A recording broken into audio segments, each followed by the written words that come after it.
सुप्रभात बच्चों, मेरा नाम पायल अग्रवाल है। मैं हूं आपकी हिंदी की अध्यापिका। बच्चों, आज हम पढ़ेंगे पाठ 4 शब्द और वाक्य। शब्द क्या होते हैं? जो दो या दो से अधिक शब्दों के सार्थक मेल को हम क्या कहते हैं? शब्द कहते हैं, जो सार्थक होता है।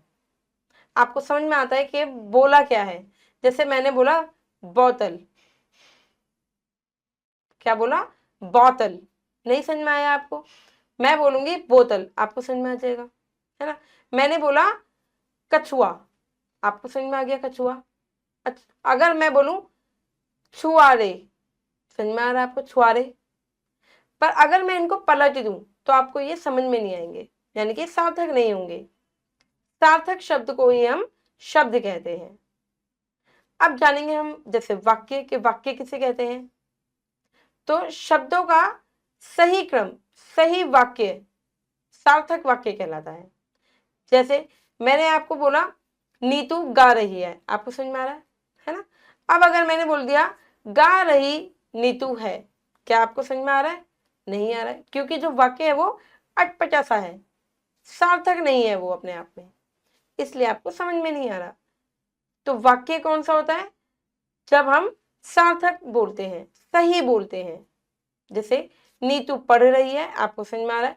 नीतू गाना गा रही है, आपको समझ में आ रहा है ना। चलिए इसको पाठ के माध्यम से अच्छे से समझते हैं। बढ़ते हैं पाठ की ओर। पाठ 4 शब्द और वाक्य। पाठ का उद्देश्य है बच्चों शब्द और वाक्य के बारे में बताना। अब शब्द क्या है, सबसे पहले वो जानेंगे। इन वर्णों को पढ़िए, जैसे क म ल।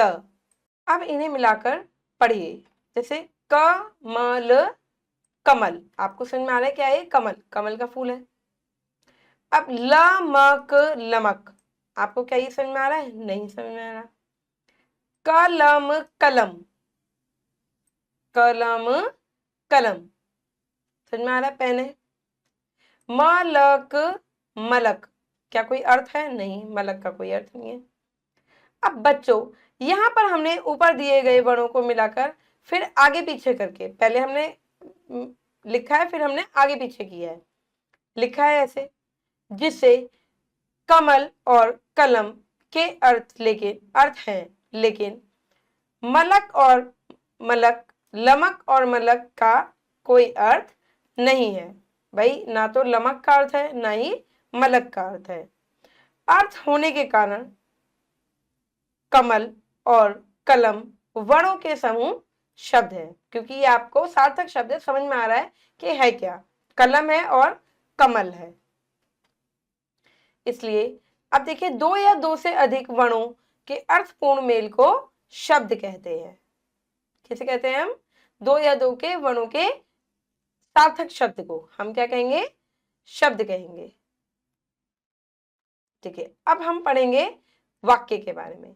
अब वाक्य अगर सही है तो वो वाक्य कहलाता है जो आपको समझ में आ जाए। जैसे इन शब्दों को पढ़िए, चिड़िया डाल पर बैठी है। ठीक है, आपको समझ में आ रहा है? चिड़िया डाल पर ये बैठी हुई है। अब इन शब्दों को मिलाकर पढ़िए, चिड़िया डाल पर बैठी है।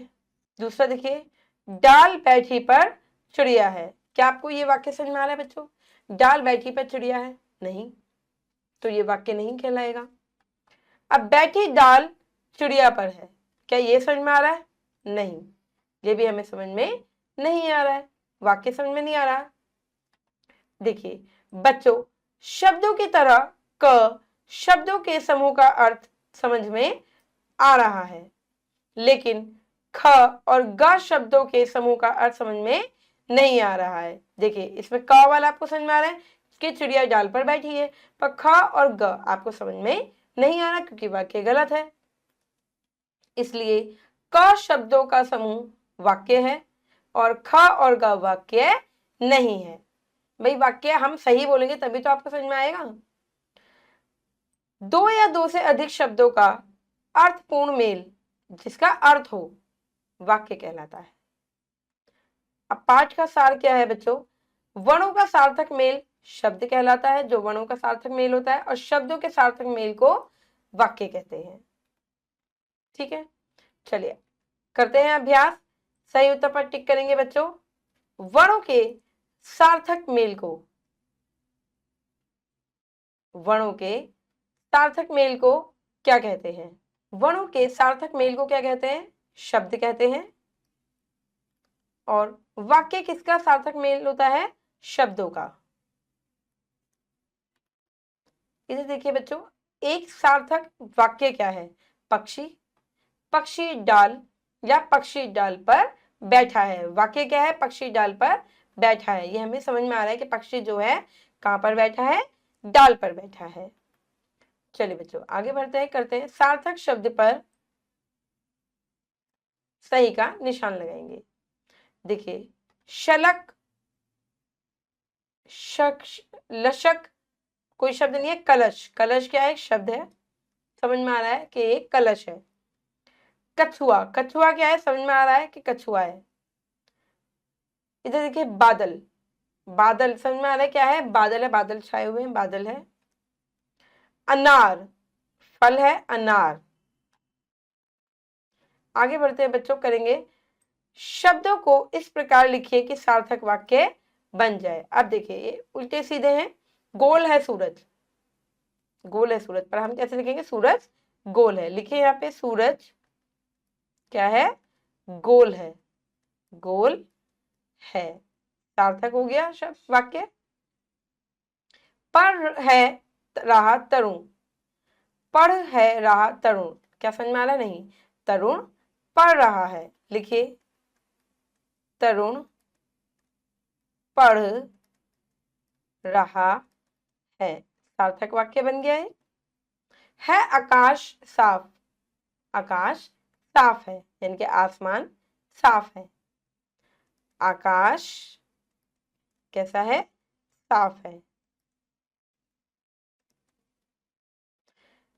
तारे रात में चमकते, वाक्य सही है? नहीं।